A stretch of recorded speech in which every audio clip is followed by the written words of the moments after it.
श्रुतिस्मृतिपुराणानाम् आलयं करुणालयम्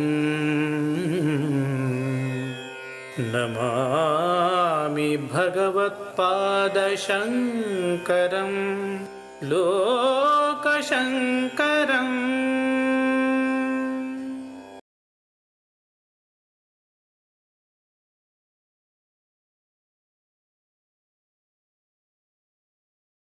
श्रुतिस्मृतिपुराणानाम् आलयं करुणालयं नमामि भगवत्पादशङ्करं लोकशङ्करम्।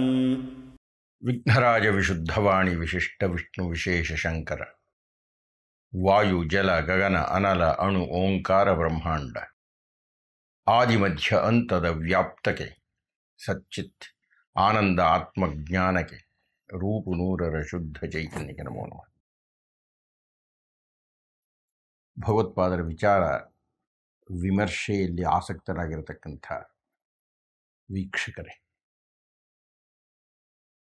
ಈ ದಿವಸ ನಾವು ಚರ್ಚೆ ಮಾಡಲಿಕ್ಕೆ ಹೋಗಲಿರುವ ವಿಷಯ ಬಹಳ ಪ್ರಸಿದ್ಧವಾದದ್ದು, ಬಹಳ ಪ್ರಧಾನವಾದದ್ದು, ತುಂಬ ಅರ್ಥಗರ್ಭಿತವಾದದ್ದು.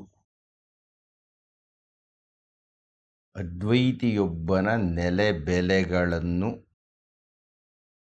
ಅರ್ಥ ಮಾಡಿಸಲಿಕ್ಕೆ ಏರ್ಪಟ್ಟಂಥ ಒಂದು ಪ್ರಹಸನ. ಇದನ್ನು ನಾವು ಬರೀ ಶ್ಲೋಕವನ್ನು ಹೇಳುವುದರ ಮೂಲಕ, ಅದರ ಅರ್ಥವನ್ನು ಮಾಡಿಕೊಳ್ಳುವುದರ ಮೂಲಕ ಅಪೇಕ್ಷಿತ ಸಿದ್ಧಿಯನ್ನು ಪಡೆಯಲಿಕ್ಕೆ ಆಗುವುದಿಲ್ಲ. ಇಡೀ ಪ್ರಕರಣ ಬಹಳ ಅದ್ಭುತವಾಗಿರತಕ್ಕಂಥ, ಅತ್ಯಂತ ಸಮರ್ಥವಾದ, ಸೂಕ್ತವಾದ, ಸರಿಯಾದ ಶಿರೋನಾಮೆಯನ್ನು ಹೊಂದಿರತಕ್ಕಂತಹ ಭಗವತ್ಪಾದರ ಸೃಷ್ಟಿಯದು. ಅದನ್ನು ಅರ್ಥ ಮಾಡಿಕೊಳ್ಳುವುದಕ್ಕೆ ಅದರ ಹಿನ್ನೆಲೆಯನ್ನು ಬಹಳ ವಿವರಪೂರ್ವಕವಾಗಿ ನಾವು ನೋಡಬೇಕು.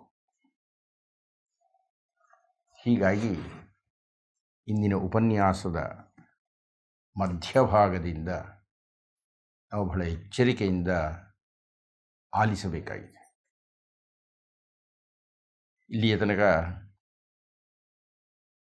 ಯಾಜ್ಞವಲ್ಕ್ಯ ಮಹರ್ಷಿಗಳು ಮೈತ್ರೇಯಿಗೆ ಬೃಹದಾರಣ್ಯಕ ಉಪನಿಷತ್ತಿನಲ್ಲಿ ಹೇಳಿದಂಥ ಒಂದು ಸೂತ್ರವನ್ನು ಕುರಿತು ಪರಿಚಯ ಮಾಡಿಸಲಿಕ್ಕೆ ಪ್ರಯತ್ನ ಪಡ್ತಾ ಇದ್ದಾರೆ. ಬೃಹದಾರಣ್ಯಕ ಬಹಳ ದೊಡ್ಡ ಕೃತಿ.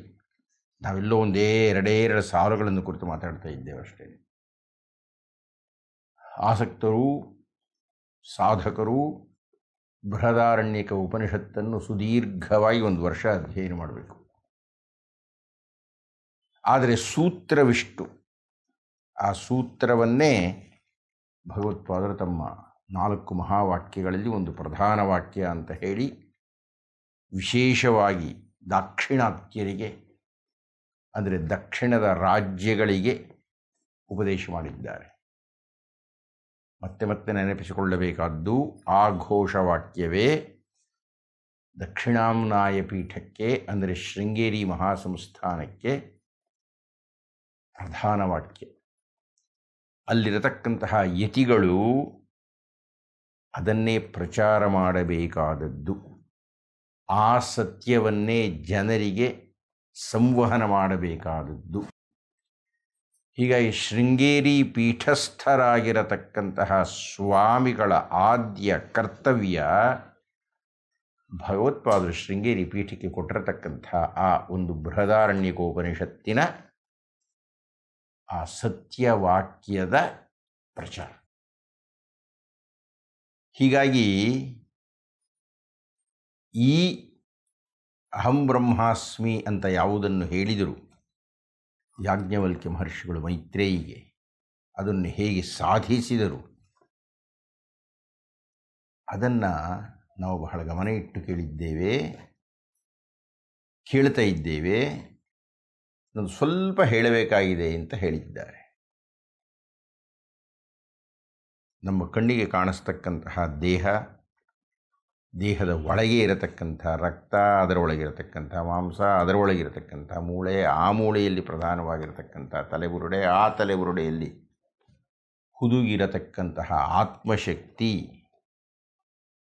ಇವುಗಳನ್ನೆಲ್ಲ ಗಮನಿಸ್ತಾ ಪ್ರಾರಂಭದಲ್ಲಿ ಹೇಳಿದಂತಹ ಎಲ್ಲವನ್ನೂ ತಿರಸ್ಕಾರ ಮಾಡಿ ಆ ಆತ್ಮಶಕ್ತಿಯೇ ತಾನು, ಹಾಗೆ ಆತ್ಮಶಕ್ತಿಯೇ ತಾನಾಗಿದ್ದದ್ದು ಆ ಆತ್ಮ ಅನ್ನುವುದು ಯಾವುದು ಅನ್ನುವುದನ್ನು ಯಾಜ್ಞವಲ್ಕ್ಯ ಮಹರ್ಷಿಗಳು ಮೈತ್ರೇಯಿಗೆ ಹೇಳಿ ತೋರಿಸಿದ್ದಾರೆ. ಸೋಹಮಸ್ಮಿ, ಸಹ ಅಹಂ ಅಸ್ಮಿ, ನೀನೇ ನಾನಾಗಿದ್ದೇನೆ. ಹೇ ಸೂರ್ಯ ಪರಮಾತ್ಮನೇ, ಹೇ ಸೂರ್ಯ ಪರಬ್ರಹ್ಮನೇ, ಆ ಪರಬ್ರಹ್ಮ ವಸ್ತುವೇ ನಾನಾಗಿದ್ದೇನೆ ಅನ್ನುವುದನ್ನು ಮೈತ್ರೇಯಿಗೆ ಅರ್ಥ ಮಾಡಿಸಿದ್ದಾರೆ. ಹೀಗಾಗಿ 3 ಹಂತದಲ್ಲಿ ಭಗವತ್ಪಾದರು ತಮ್ಮ ಉಪದೇಶವನ್ನು ಮಂಡನೆ ಮಾಡಿದ್ದಾರೆ. ತಮ್ಮ ಮುಂದೆ ಕುಳಿತಿರತಕ್ಕಂಥ ಎಲ್ಲ ಮಣಿಕರ್ಣಿಕಾ ಘಟ್ಟದಲ್ಲಿ ಇರತಕ್ಕಂತಹ ಸಾಧಕರಿಗೋ, ವಿದ್ವಾಂಸರಿಗೋ, ಪಂಡಿತರಿಗೋ, ಅದು ಈ 3. ಒಂದು ದೇಹ, ಎಲ್ಲರಿಗೂ ಇರತಕ್ಕಂಥ ದೇಹ, ಅದಕ್ಕೊಂದು ಹೆಸರಿರುತ್ತೆ ಎನ್ನತಕ್ಕಂಥದ್ದು. 2ನೇ ಹಂತದಲ್ಲಿ ಆ ದೇಹದ ಒಳಗೆ ಇರತಕ್ಕಂಥ ಆತ್ಮ. ಈ ಆತ್ಮ ಯಾವುದೇ ದೇಹಗಳಿದ್ರೂ ಆ ಆತ್ಮ ಅನ್ನತಕ್ಕಂಥದ್ದು ಒಂದೇ, ಒಳಗಿರತಕ್ಕಂಥ ಆತ್ಮ. ಇದು 2ನೇ ಹಂತ. 3ನೇ ಹಂತದಲ್ಲಿ ಆ ಆತ್ಮವೇ ಬ್ರಹ್ಮನ್ ಆಗಿದೆ ಅನ್ನತಕ್ಕದ್ದು. ಅಹಂ ಬ್ರಹ್ಮ ಅಸ್ಮಿ ಇತಿ ತದಾತ್ಮಾನಮಾವೇತ್, ಆತ್ಮ ಅರ್ಥ ಮಾಡಿಕೊಂಡಿತು ಅಹಂ ಬ್ರಹ್ಮಾಸ್ಮಿ, ನಾನು ಬ್ರಹ್ಮವಾಗಿದ್ದೇನೆ ಅಂತ. ಈ 3 ಹಂತಗಳನ್ನು ಅರ್ಥ ಮಾಡಿಸಿದ ಮೇಲೆ ಭಗವತ್ಪಾದರು ಹೇಳ್ತಾರೆ, ಯಾಜ್ಞವಲ್ಕ್ಯ ಮಹರ್ಷಿಗಳು ಅವರ ಮಡದಿಗೆ ಹೇಳಬೇಕಾಗಿರತಕ್ಕಂಥ ಕೊನೇ ಒಂದು ಭಾಗ ಉಂಟು, ಅದನ್ನು ಹೇಳಿದರೆ ಆ ಪಾಠ ಮುಕ್ತಾಯವಾಗುತ್ತೆ ಅಂತ ಹೇಳಿ ತಮ್ಮ ಉಪನ್ಯಾಸವನ್ನು ಅಲ್ಲಿಗೆ ನಿಲ್ಲಿಸಿದ್ದಾರೆ ಅನ್ನುವಲ್ಲಿಗೆ ನಾವು ನಮ್ಮ ಹಿಂದಿನ ಉಪನ್ಯಾಸವನ್ನು ಮುಕ್ತಾಯ ಮಾಡಿದ್ವಿ. ಇಂದಿನ ಉಪನ್ಯಾಸವನ್ನು ಆರಂಭ ಮಾಡೋಣವೇ?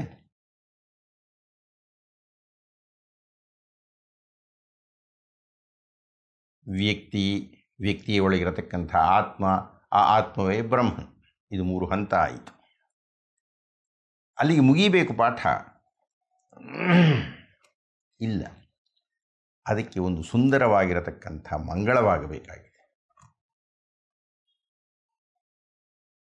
ಆತ್ಮ ಅನ್ನತಕ್ಕಂಥದ್ದು ಇದೀಗ ಮೈತ್ರೇಯಿಗೆ ಗೊತ್ತಾಯಿತು. ಏನು?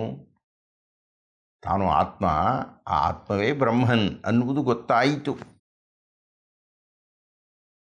ಅಷ್ಟೇ ಅಲ್ಲ ಗೊತ್ತಾಗಬೇಕಾದದ್ದು, ಅದು ಯಾಜ್ಞವಲ್ಕ್ಯರ ಅಪೇಕ್ಷೆ.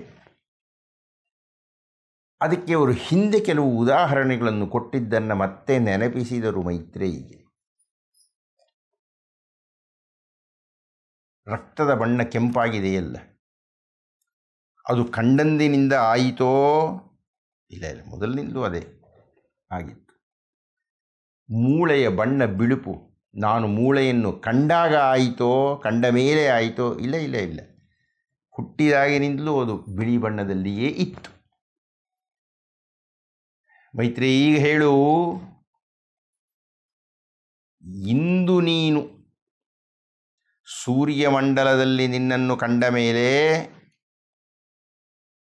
ಅಥವಾ ನಿನ್ನ ಕಣ್ಣು ಮುಚ್ಚಿ ನೋಡಿದಾಗ ಕಣ್ಣಿನ ಒಳಗೆ ಸೂರ್ಯನನ್ನು ಕಂಡ ಮೇಲೆ, ಆ ಸೂರ್ಯನಲ್ಲಿ ನಿನ್ನ ಬಿಂಬವನ್ನೇ ಕಂಡ ಮೇಲೆ ನಿನಗೆ ಅರ್ಥ ಆಯ್ತಲ್ಲ ಅಹಂ ಬ್ರಹ್ಮಾಸ್ಮಿ ಅಂತ. ಆ ನೀನು ಬ್ರಹ್ಮವಾಗಿರತಕ್ಕದ್ದು ಇಂದಿನಿಂದಲೋ ಅಥವಾ ಯಾಜ್ಞವಲ್ಕ್ಯರ ಮಾತನ್ನು ಪೂರ್ತಿ ಮಾಡಲಿಕ್ಕೆ ಬಿಡದ ಮೈತ್ರೇಯಿ ಹೇಳಿದಳು, ಸ್ವಾಮಿ ತಾವು ಬರೆದು ಬಿಟ್ಟಿದ್ದೀರಿ. ಅದು ಆರಂಭವಾಗುವುದೇ ಹಾಗೆ.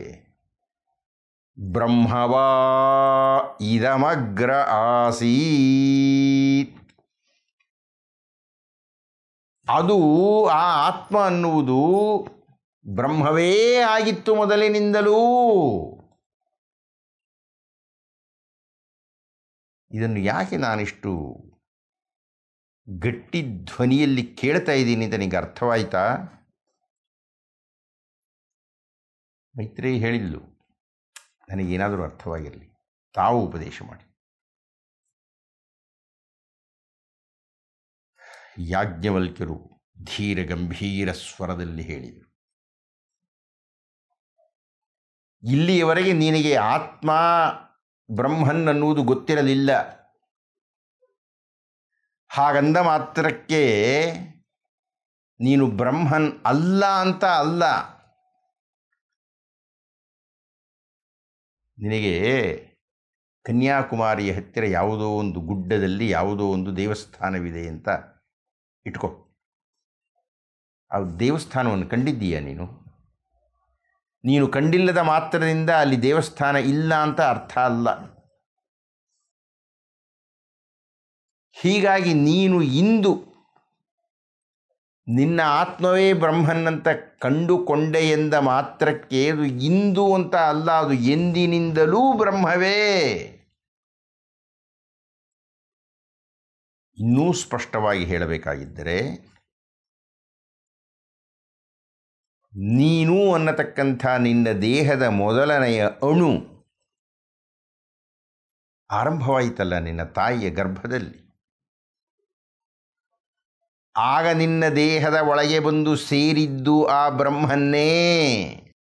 ಅದನ್ನೇ ಋಗ್ವೇದದಲ್ಲಿ ಪ್ರಜ್ಞಾನಂ ಬ್ರಹ್ಮ ಅಂತ ವರ್ಣನೆ ಮಾಡಿದ್ದಾರೆ. ಅಂದರೆ ವ್ಯಕ್ತಿಯೊಬ್ಬ ದೇಹವನ್ನು ಧರಿಸುವ ಮುನ್ನವೇ ಅವನು ಬ್ರಹ್ಮನಾಗಿದ್ದ. ಅವನಿಗೆ ಗೊತ್ತಿಲ್ಲ ತಾನು ಬ್ರಹ್ಮ ಅಂತ. ಯಾಕೆ ಅಂದರೆ ಅಜ್ಞಾನ. ಅದ್ಯಾಕೆ ಅಜ್ಞಾನ? ಅಜ್ಞಾನ ಏಕೆ ಎಂದರೆ ಹುಟ್ಟಿದ ಮೇಲೆ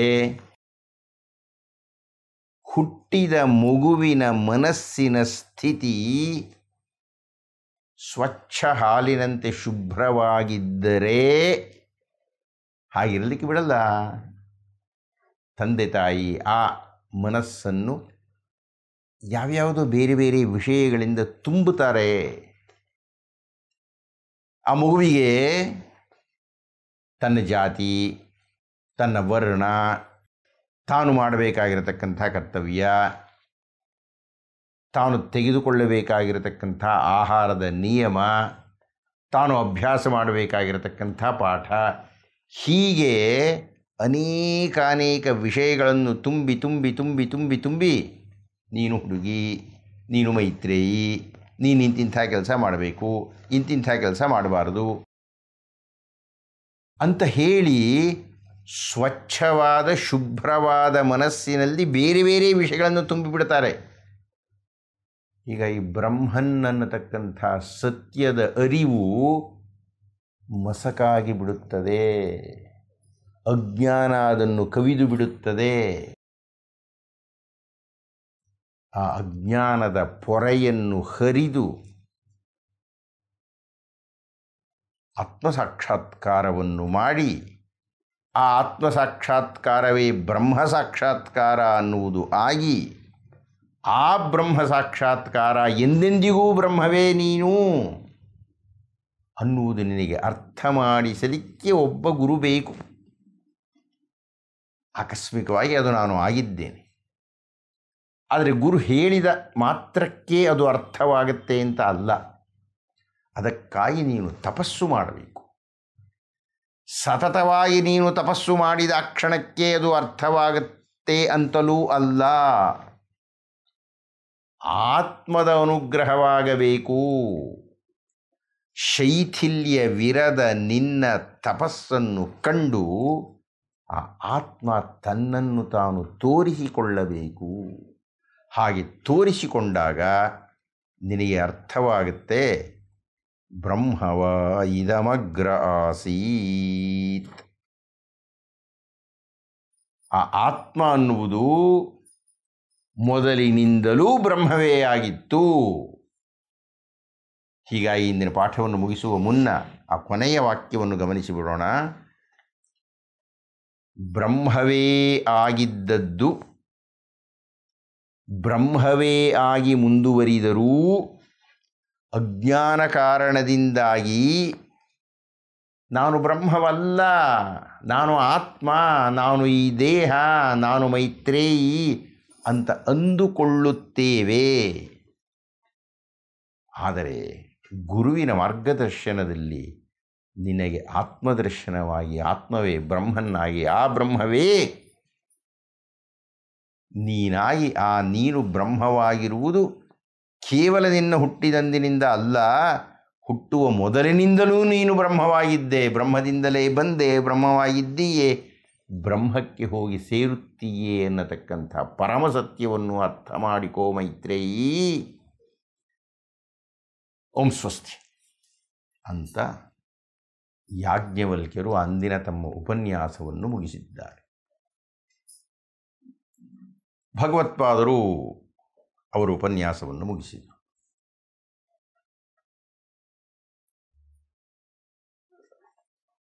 ಅವರ ಆಶ್ರಮಕ್ಕೆ ಅವರು ಹೋಗಿದ್ದಾರೆ. ಆ ರಾತ್ರಿ ಭಗವತ್ಪಾದರು ಯೋಚನೆ ಮಾಡ್ತಾ ಇದ್ದಾರೆ. ಕಾಶಿಗೆ ನಾನು ಬಂದು, ನಮ್ಮ ಗುರುಗಳು ಹೇಳಿದ ಹಾಗೆ ಇಲ್ಲಿ ಏನೋ ನನ್ನ ಕೆಲಸವನ್ನು ನಾನು ಔಪನಿಷತ್ತಿಕ್ ದರ್ಶನವನ್ನು ಪ್ರಚಾರ ಮಾಡ್ತಾ ಇದ್ದೇನೆ. ಆದರೆ ಗುರುಗಳು ಹೇಳಿದ್ದರು, ವಿಶ್ವನಾಥನ ಅಪ್ಪಣೆಯನ್ನು ಪಡೆದು ಬದರಿಗೆ ಹೋಗಬೇಕು, ಬದರಿಗೆ ಹೋಗಿ ವಿರಚನೆಯಾಗಬೇಕು. ಬರೀ ಬಾಯಿ ಮಾತಿನಲ್ಲಿ ಆದರೆ ಗಾಳಿಯಲ್ಲಿ ಹೋಗಿಬಿಡುತ್ತೆ, ಅದನ್ನು ಬರೆದಿಡಬೇಕು ಅಂತ. ಹಾಗಾದರೆ ನಾನಿನ್ನೇನು ಕಾಶಿಯನ್ನು ಬಿಟ್ಟು ಹೊರಡೋಣವೇ? ಹೊರಡಲೇ ವಿಶ್ವನಾಥನ ಅನುಮತಿ ಇದೆಯೇ ಅಂತ ಯೋಚನೆ ಮಾಡ್ತಾ ಇದ್ದಾರೆ. ಅದೇ ಸಂದರ್ಭದಲ್ಲಿ ಕೈಲಾಸದಲ್ಲಿ ಈಶ್ವರ ಚಿಂತನೆ ಮಾಡಿದ. ನನ್ನ ಅಂಶವೊಂದು ಶಂಕರಾಚಾರ್ಯರಾಗಿ ಅತ್ಯಂತ ಪ್ರಧಾನವಾಗಿರತಕ್ಕಂಥ ಸತ್ಯವನ್ನು ಪ್ರಪಂಚಕ್ಕೆ ಪರಿಚಯ ಮಾಡ್ತಾ ಇದ್ದಾರೆ. ಇದೀಗ ಬ್ರಹ್ಮಸತ್ಯದ ಬ್ರಹ್ಮ ಸಾಕ್ಷಾತ್ಕಾರದ ವಿವರಣೆಗಳನ್ನೆಲ್ಲ ಕೊಟ್ಟಿದ್ದಾರೆ.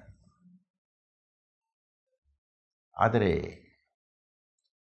ಜನರಿಗೆ ಅದು ಇನ್ನೂ ಸುಸ್ಪಷ್ಟವಾಗಿಲ್ಲ. ಆ ಸುಸ್ಪಷ್ಟವಾಗುವಂತಹ ಘಟನೆಯೊಂದು ನಡೆಯಬೇಕು. ಹಿಂದೆ ಅರ್ಜುನನಿಗೆ ಅಹಂಕಾರವಿತ್ತು. ತಾನು ಮಹಾಬಿಲ್ಲಾಳು, ತಾನು ಮಹಾಭಕ್ತ ಅನ್ನತಕ್ಕಂಥ ಅಹಂಕಾರ ಇತ್ತು. ಅದನ್ನು ನಿಗ್ರಹಿಸಲಿಕ್ಕೆ, ಅವನಿಗೆ ಸತ್ಯದರ್ಶನ ಮಾಡಿಸಲಿಕ್ಕೆ ನಾನು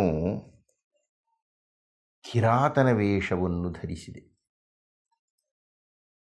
ಇದೀಗ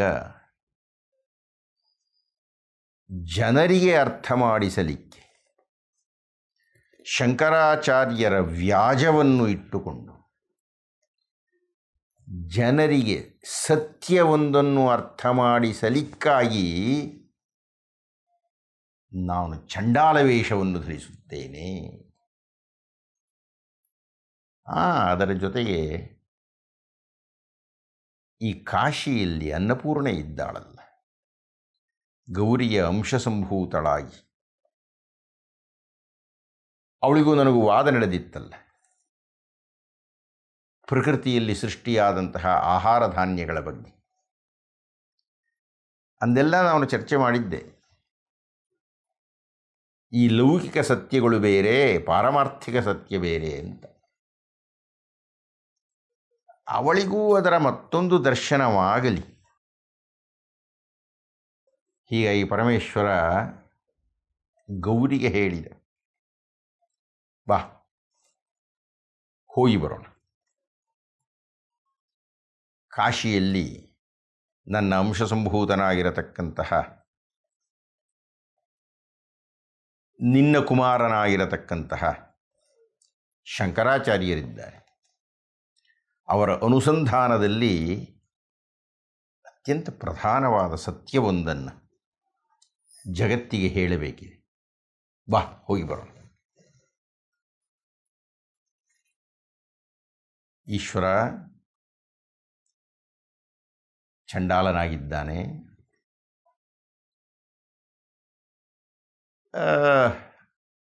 ಎಷ್ಟೇ ಆಗಲಿ ಈಶ್ವರ ಅಷ್ಟು ಕೆಟ್ಟದಾಗೇನು ಕಾಣಿಸ್ತಾ ಇಲ್ಲ. ವೇಷವನ್ನು ಧರಿಸಿದ್ದಾನೆ. ಆ ವೇಷದಿಂದಾಗಿ ಅವನನ್ನು ಚಂಡಾಲ ಅಂತ ಕರೀಬೇಕು. ಜೊತೆಗೆ ಮುಂದೆ ನಡೆಯಲಿರತಕ್ಕಂತಹ ಪಾಠಕ್ಕೆ ಸಾಕ್ಷಿಯಾಗಿ ಗೌರಿ ಇದ್ದಾಳೆ. ಗೌರಿಯೂ ಒಂದಷ್ಟು ಅಂಶಗಳನ್ನು ಕಲಿಯಬೇಕಾಗಿದೆ. ಬಹುಶಃ ಕುಡಿದಿರತಕ್ಕಂತಹ ಹೆಂಡದ ವಾಸನೆ ಸುತ್ತಲೂ ಪಸರಿಸಿದೆ. ಉದ್ದೇಶಪೂರ್ವಕವಾಗಿಯೇ ಭಗವತ್ಪಾದರು ತಮ್ಮ ಶಿಷ್ಯರ ಜೊತೆಗೆ ಬರ್ತಾ ಇರತಕ್ಕಂಥ ದಾರಿಗೆ ಅಡ್ಡವಾಗಿ ಹೋಗಿದ್ದಾರೆ. ಗಮನಿಸಿ, ಶ್ರೀ ಶ್ರೀ ಶಂಕರ ಭಗವತ್ಪಾದಾಚಾರ್ಯರು ಮಣಿಕರ್ಣಿಕಾ ಘಟ್ಟದಲ್ಲಿ ಉಪದೇಶವನ್ನು ಮಾಡಿ ಆ ಮಣಿಕರ್ಣಿಕಾ ಘಟ್ಟದ ಮೆಟ್ಟಿಲುಗಳನ್ನು ಹತ್ತಿಕೊಂಡು ಮೇಲಕ್ಕೆ ಬರುತ್ತಿದ್ದಾರೆ. ವ್ಯಕ್ತಿಯೊಬ್ಬ ಊರ್ಧ್ವಗಾಮಿಯಾಗುತ್ತಿದ್ದಾನೆ. ಆ ಊರ್ಧ್ವಗಾಮಿಯಾಗುತ್ತಿರತಕ್ಕಂತಹ ವ್ಯಕ್ತಿಗೆ ಸಹಾಯ ಮಾಡಲಿಕ್ಕೆ, ನೆರವಿನ ಹಸ್ತ ಚಾಚಲಿಕ್ಕಾಗಿ ದೈವ ಮೇಲಿನಿಂದ ಕೆಳಕ್ಕೆ ಇಳಿದು ಬರುತ್ತಿದೆ. ಅದು ಸಂದರ್ಭ. ಪರಮೇಶ್ವರನ ಉದ್ದೇಶ ಸತ್ಯಸ್ಥಾಪನೆ. ಪರಮೇಶ್ವರನ ವೇಷ ಚಂಡಾಲ ವೇಷ. ಪರಮೇಶ್ವರ ಜೊತೆಗೆ ಕರೆದುಕೊಂಡಿರತಕ್ಕಂಥದ್ದು ಇದಕ್ಕೆಲ್ಲ ಸಾಕ್ಷಿಯಾಗುವಂತೆ ಗೌರಿ, ಅಂದರೆ ಪ್ರಕೃತಿಯ ಪ್ರತಿನಿಧಿ.